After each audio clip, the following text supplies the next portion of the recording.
di l'initiateur de Bicone Studio donc ci li nga xamante ne mooy FC 26 tournoi bi numéro 0 bi moom neex na ba pare ñëpp kontaan nañ ba bàyyi la nga nuyu ak ñi lay seetaan. salaamaaleykum maa ngi leen di ñëpp di leen sant ci seen tour voilà on est ici aujourd'hui pour préparer un tournoi qu'on va organiser d'ici le mois d'avril inchallah. Avril inchallah donc moi c'est Bicone. Je suis initiateur de ce projet donc voilà. Donc on est là aujourd'hui pour le numéro 0. Machallah. Juste pour am benn idée. ci li nga xam ne moom lañ bëgg a def suba. moom li leen di xaar. waaw li ñuy xaar suba. alors d'où vient l'idée bi fan la jógee. waaw idée bi ci man la jógee. idée bi ni mu jógee ci moom mooy parce que man je suis passionné du foot. je suis passionné du foot et en plus football laay dundee quoi. man sama liggéey à part sama liggéey. di graphiste je suis infographiste. je suis dans l'infographie l'audiovisuel et les médias. Donc à part ça. foot mooy sama loisir te foot mooy sama loisir mais aussi PlayStation mooy sama loisir. mooy sa xarit. su ma liggéeyul sama kër rek. defuma dara donc maa ngi sama play même sama doom sax day ñëw daal ne. papa ana play bi ma ne ko da ngay jàng moom fi mu ne nii bu doon jeu bi tey bii bu ko dugg day mer day jël. waaw Mohamed maa ngi koy nuyu de passage. macha allah et sa maman et tout le monde. macha allah ma mère et la famille. alors nga organiser li nga xamante ni rek moom moo di tournoi pour la jeunesse donc xale yi bëgg nañ ko. numéro 0 bi à l'instant gis nañ full image bi nga xamante ne tey ñëw nañ fi. alors ça donne un aperçu ci li nga xamante ne yaa ngi koy waaj au mois d'avril. alors yan inspiration nga amaat fi gën a waajaat li nga xamante ni rek moom moo di mois d'avril bi. D'accord, donc inspiration yi am pour moi de bëri na. Lii c'est juste un petit test qu'on devait faire pour montrer aux gens que nous on est prêts. Parce qu'on n'a pas entendu pour le côté matériel ou bien côté technique ou bien côté communication que li nga xamante ni au moins sax ñun tuuti lañ ci def on a juste fait peut-être les 15%. te on les jeunes ñëw nañu wuy si tey. am na ñu bëri ñu bëggoon a ñëw. am na ñoo xam ne ñëw nañu sax fekk voilà dañoo teel a ñëw ñu leen non il faut attendre c'est pas encore l'heure donc boobaa organisation su boobaa day gën a professionnel. boobaa chaque table y aura une caméra fixée sur chaque joueur chaque compétiteur et en plus su boobaa day nekk présélection boo xamante ni si nii mën na nekk plus de 100 joueurs yoo xamante ni si dañuy ñëw te dañuy inscrire ku ñëw da ngay inscrire déjà ci site bi ou bien envoyé nga woote ci numéro réservation bi donc ñi nga xamante on va peut-être pour les présélections ça sera 150 joueurs ou 100 joueurs les premiers qui vont s'inscrire vont participer au tournoi et après ça il y aura le numéro après les présélections il y aura 16 joueurs et 16 joueurs yi nga xamante ni ñoom ñoo mujj qualifié après les présélections 16 joueurs yooyu nag ñoom ñooy dem en phase de groupe. Après les phases de groupe nag su boobaa y aura les phases de groupe des huitièmes de finale les quarts de finale demi-finale et les finales. macha allah voilà donc mu doon loo xamante ni si nii dina jéggi doyoo quoi. waaw en plus dina nekk beneen facette boo xamante ni c'est rare au Sénégal hein. Oui on peut dire c'est rare c'est pas rare parce que tey ñun ambition bi ñu ci am ak fi ñu ko bëgg a yóbbu. maanaam dina jéggi doyoo quoi. donc am nañ ci idée bi te am nañ. esprit bi et compétition kii bi ne ko expérience bi nga xamante ni si nii am nañ ko ci un peu ci li nga xamante jot nañ ko gis donc les e-sport wóor di ko def ak li nga xamante ni si nii suñuy domaine professionnel la donc yooyu yëpp am nañ ko ci su boobaa daal da nga gis beneen doy waar dañuy tënk duñ wax lépp voilà. alors ma bàyyi la nga lancer message kan ngay woo ci li nga xamante ne moom mooy mois d'avril ñi nga xamante ne moom mooy autorité yi. D'accord non côté boobu je pense que man je suis pas habitué à appeler ou bien comme ça mais on appelle tout le monde. on appelle tout le monde. surtout ñuy dund wàllum sport am nañ ci wàllu. c'est bien sûr. surtout damay profiter di comment dire di nuyu waa fédération sénégalaise e-football. donc dès qu'ils ont su kii bi annonce bi. dañ ma woo direct téléphone. macha allah ne ma Bicone on vous félicite pour votre tournoi donc dites-nous comment ça va se passer fan lay aller et ainsi de suite. Et on est prêt à vous accompagner. Si vous n'avez même pas de matériel, on vous accompagne. Si vous avez des problèmes logistiques, on vous accompagne. Heureusement que nous, on est passionnés. On a déjà tout ça. waaw da ngay pare ci boor yëpp. ci côté yëpp. moo tax tey ñu mën a teg lii tey xaaruñu kenn. macha allah voilà donc. te aussi dina ñëw mois d'avril ñoom itam fédération bi. ñoom ñu ngi ci biir déjà parce que tey voilà def nañ seen i lettres def nañu ay lettres d'organisation couvrir ñu ci côté pour que ëllëg loo xamante ni si nii nar nañu indil problème sax ñoo koy gérer. donc ñu ngi leen di nuyu di nuyu le président de la fédération. waaw ainsi que secrétaire tout ça xam nañ laa waxoon téléphone. di nuyu tamit sama partenaire yi nga xamante ne ànd naa fi. muy Game Shop. Game Shop Dakar. ak MD production. yi nga xam ne ci wàllu matériel technicien yëpp ñoo ngi ciy gunge. macha allah ci wàllu matériel technicien ñoom ñoo ngi ciy gunge. di nuyu tamit mon grand. waaw mon directeur sànq def na témoignage bu am solo si yow. mon chef mon patron mon frère. mon lépp donc moom idée numéro 0 bi sax mën naa la ci moom la jógee. parce que quand on me dit que Boubs j'ai un projet que je vais lancer mais ci beneen facette muy ma Bikone ça c'est intéressant et on peut rendre ça pour célèbre au Sénégal donc je suis avec toi on lance un projet. Comment ça va se passer? On va faire une numéro 0. Je lui ai dit, ah bon, on lance un numéro 0, comme ça on va voir. Après, il y a un étudier. Après, il y a un étudier. Machallah. Il y a un Youssou Dieng aussi, c'est mon grand frère. Youssou tamit muy bu baax quoi xamante ne si tey aussi apporté nañ kii yu bëri ci communication bi donc voilà di ko nuyu tamit grand Khadim Faye. Khadim Faye qui est à la ministère des Finances.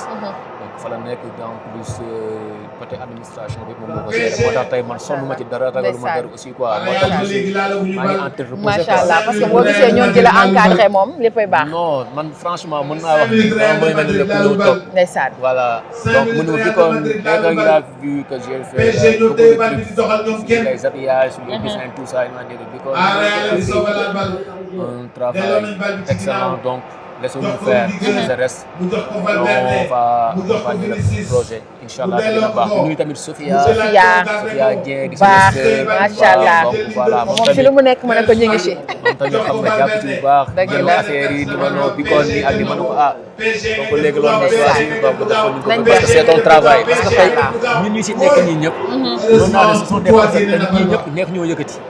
dëgg la donc jot man su ma amul demee tey ba nga xamante ni si man dama leen woo ñu daal di ñëw accompagner projet bi. absolument te jiitaluñu dara donc ñooñu noonu. loolu sant yàlla la quoi. parce que loolu tamit yombul. dëgg la yombul donc de quand tu vois un Boubacar boo xamante ni si nii présidence na ko soxla. adduna bi soxla ko. dëgg la tout le monde jugum jotul. dëgg la te man je suis son petit frère. bu su dama wax ne ma Bikone mu naa ma dama la fonk. ndeysaan fi ma teg sama rakk yi fa laa teg moo tout ça naa la foofu loolu. macha allah bu ma ko waxee dama génn ak fan jooy. ndeysaan il m'a dit face à face.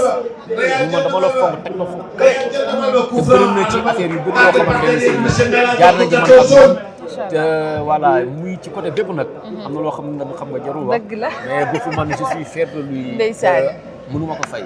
mënu ma ko fay ñu fi nekk ñëpp donc maa ngi leen di sant di leen gërëm donc seen projet la man nag Bikone man peut-être mën naa ne initiateur laa rek. waaw mais Bikone si biir ñu ko bokk. ñëpp ci biir ñëpp ngi ci biir. macha allah yéen ñi ngay génn waaw bëgg ci biir. non day gën a yaatu mois d'avril. incha allah gën a yaatu si événement boo xam ne communication boo xam ne day panneau publicitaire très rajo bien télévision sport plus der il y aura des sports tout ça donc nañ xaar daal affaire bi moom lañ ko dox incha allah ndaxte ñun après dañoo bëgg rek loo xamante ni jeunes yi li ñuy def ni seen kër yi tubaab bi di ko organiser seen dëkk te mu doon loo xamante ni jeune bu nekk tey mën nga cee dañuy compétir seen kër mën nañu compétir mais gagner tamit de la dëgg la absolument beaucoup de l'eau si incha allah si partenaires yi ñuy accompagner tout ça macha allah tout donc est ñoom possible ñëpp nañ ko préparer te xam ne tamit le chèque de la finale ci première édition bi dañ leen jàpp ni ça va commencer 1 million jëm kaw ah oui incha allah donc rendez-vous au mois d'avril incha allah ñu tënk ko foofu ba beneen merci beaucoup ñu ngi lay jaajëfal bu ko studio ci li nga xamante ni rek moom moo di jeu bi nga xam ne organisé na ko di leen jox rendez-vous mois d'avril Xibar TV HD ànd ceeg yéen merci beaucoup. Honorables invités, bonsoir à toutes et à tous. Monsieur le président de la Ligue de e-sport de Dakar, très chers partenaires, très chers passionnés de gaming, mesdames et messieurs, on vous rend titre, grade et qualité. Merci de s'être déplacés cet après-midi ou ce soir à la place de la Nation. Le temps de dire merci beaucoup au restaurant Couleur qui nous invite ce soir ou qui nous reçoit ce soir pour ce tournoi de gaming e-sport. Alors vous êtes passionnés de gaming, c'est le rendez-vous que Bikone Studio a créé pour vous. Un tournoi de PlayStation. Alors vous devez tout simplement choisir votre équipe Et le meilleur reste encore à venir. Le EA Challenge créé par Beacon Studio nous réunit ce soir pour l'édition ou le numéro 0 de notre tournoi. Alors les deux qui sortiront de ce tournoi gagnant seront qualifiés justement pour le grand tournoi qui aura lieu au mois d'avril prochain, au mois d'avril 2026.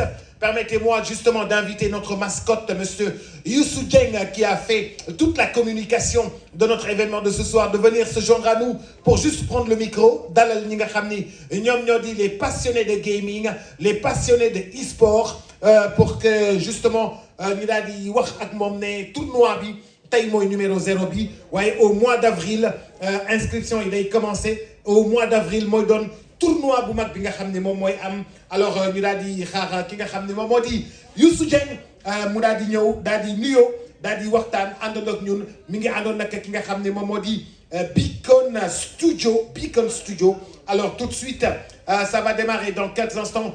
Je vois que le Real de Madrid a été choisi, mais Youssou Dieng est là. You, venez prendre le micro pour dire juste bonsoir. Et puis après, nous allons tout de suite donner le top au jeu, le temps de permettre à tous nos amis gamers de se concentrer sur leurs équipes, d'avoir le ciel. Mais Boubacar maa ngi lay fay di am mbégte fekk la fi yow tubaarkàlla gis la rek mbégte la rawatina nag fi ma la fekk parce que boo xoolee li da ngay gis ne c'est une campagne 100% jeunesse. C'est important. Oui, c'est important parce que nag dañuy fàtte xale yi Boubacar dañuy fàtte xale yi te lii polo moo xamante ni buñ nee de 13 ans ak lu waay mën a am mooy que ne bàyyi nañ xel xale yi te nag xale yi ñoo aaye dañu war a gis ni war nañ mën a toog ci réew mi non seulement am lu ñu def mais da ci gis seen bopp. Inch'Allah. Alors on va démarrer le tournoi. waaw ma ngoog tournoi bi day tàmbali merci beaucoup présentation bi am na maanaa gars yi ñi ngi tàmbali nii war a def ay jongante yoo xamante ni ku ci ne ci ñoom wax naa la Lamine Yamal yaa ngi ci kër yi Mbappé yaa ngi ci kër yi Sadio Mané yaa ngi ci kër yi Cristiano yaa ngi ci kër yi léegi nag dañuy génn kër yi ñëw professionnel nga semi pro débutant amateur ak expérience boo mën a am boo ñëwee di nga am koo fi mën a jouer boobu am na ñu muy jouer man am naa catégorie boo xam ne bu ndaw bi la te Iliman dégg naa da nga ko gagné mais Iliman dafa naqaree gagné de ak Balla Gaye ak Baxaw Iliman Lam Baxaw Balla Gaye dóor rek laa leen di def. Allez, attention, j'ai un Real de Madrid Manchester City qui se profile à l'horizon sur ce plateau. Copain pare nga. waaw pare naa kay. yow gamer bu mag nga wala. Non, je suis pas un gamer moom, mais je suis juste un passionné. Passionné. Copain naka mu yow. Ça va bien. Pourquoi le Real? Juste parce que c'est une bonne équipe. Merci. Yow pourquoi Manchester City? Bah, j'ai joué avec lui pendant des années et tout ça donc. Bravo, bonne chance Manchester City. Copain naka mu yow ku say. Oui, mooy jël Real moo tax. Boy, pourquoi nga jël Real? Real daa taxaw de. Real dafa taxaw. Non, c'est le champion. Vous allez bien? Ça va, alhamdulillah. Ah, c'est que ban équipe nga am? Real. Real de Madrid yow. Man Paris. Real Paris Saint-Germain. Alors ici, kan ak kan la? On n'a pas encore choisi. Alors choisis, non, dis-moi sa xel kan ngay jël. Léegi nii kan nga nekk di jël. City ngay jël wala? Ah, ça dépend si équipe. City yow. Real Madrid. Real City. On aura benn Real City fii. C'est les champions. Vous avez choisi quelle équipe? Le FC Barcelone. Barcelone. Bon, les Catalans n'ont pas trop la cote, mais on va voir ce que ça va donner. Copain, go jël yow. Paris. Un Real de Madrid, Paris Saint-Germain. On va voir ça tout de suite. Attention les amis, est-ce qu'on peut démarrer? Alors c'est des matchs de 5 minutes. Après, pour la demi-finale, ce sera sur écran géant. Go, c'est parti.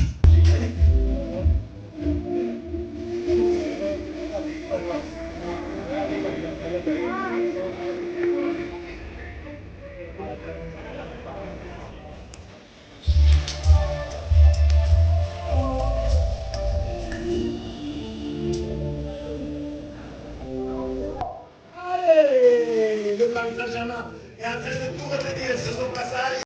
Ici, nous avons un autre Real de Madrid, Paris Saint-Germain. Et il paraît que ça joue bien le côté Paris Saint-Germain qui garde le ballon. Et attention, Paris va marquer. Non! Et oui, Dembélé! Allez! Ah, défense au Real de ça.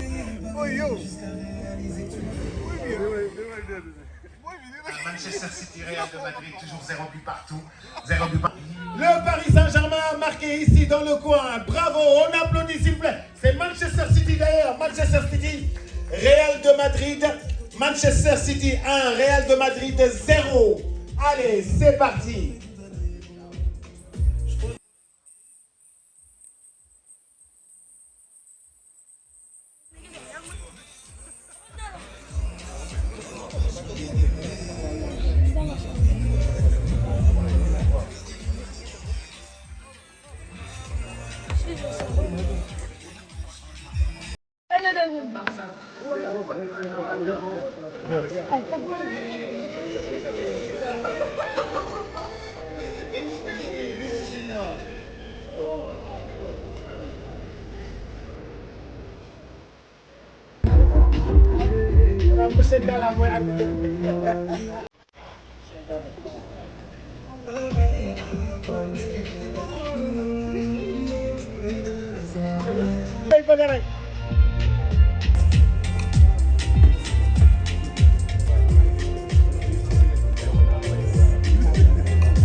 On y va?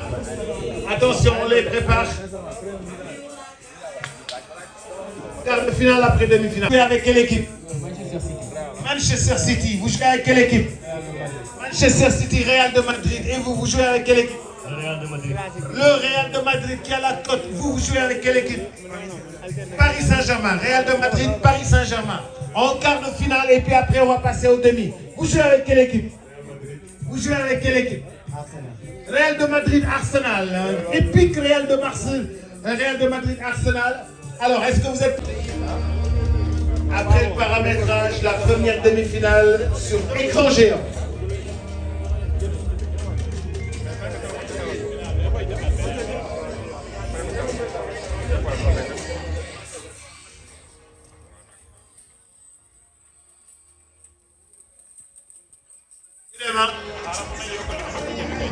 Hein?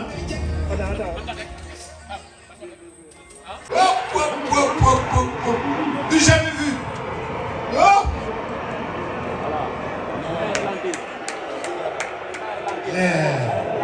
Dave, da leen dugal noonu.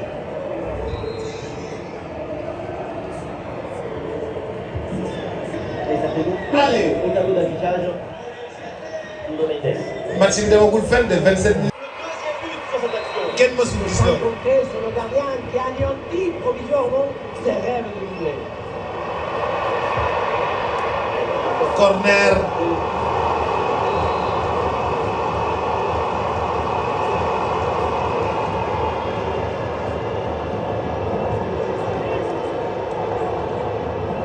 Aja bokk. Ça partait bien, mais ça s'arrête là. Mi-temps en faveur du Real de Madrid. Allez, c'est parti. Le Paris Saint-Germain 0, Real de Madrid 2. Gaming Beacon Studio. C'est une manière très intelligente de reprendre le ballon. PSG qui peut se projeter dans le camp adverse.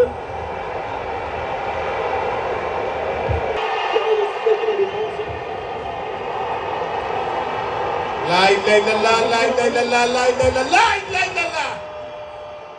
3-0. L'action offensive est parfaitement réalisée. Dès la récupération jusqu'à la finition, quelle fluidité, quelle rapidité d'exécution. Finition, savoir-faire, feu d'artifice du Real Madrid en faveur du Real de Madrid incarné par Dave. Et 3 buts d'écart, c'est parti. Le Real de Madrid ñëwaat na. 4 Paris Saint-Germain. Su doon temps yooyu dañ naan lan leen basal te jaay kaytu mooy seen baaxu maam. Dave nuyu ko. Dave ak Mohamed. Dave moo gagné moo jëloon Real de Madrid.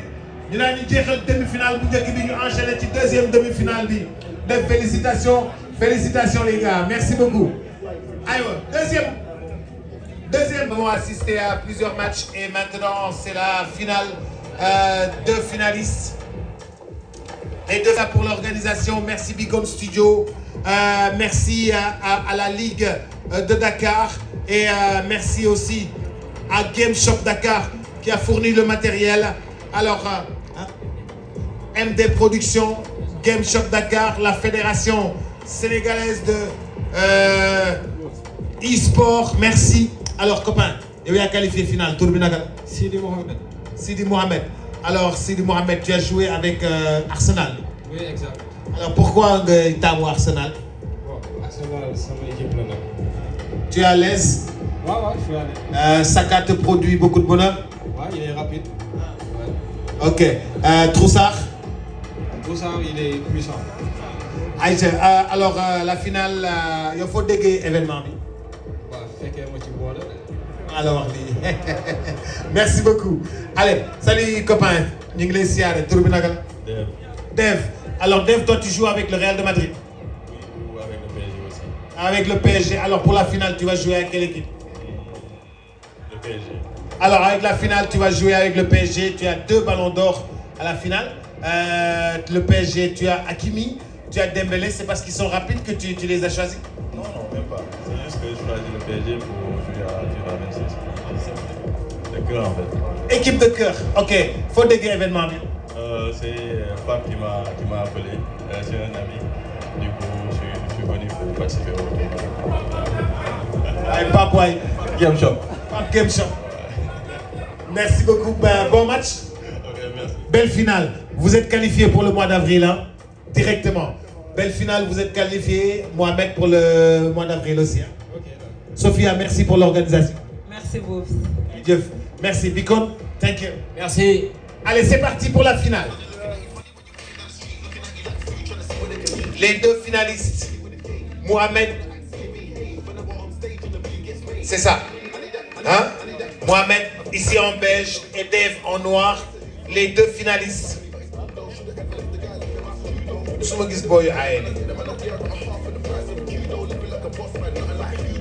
Régler cette tactique de jeu. Allez, Paris Saint-Germain, Parena.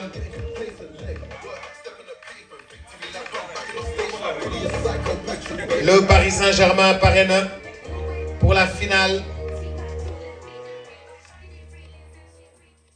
Tournoi FIFA 2026. Finale sport. Au restaurant couleur, au monument de la Renaissance. Attention.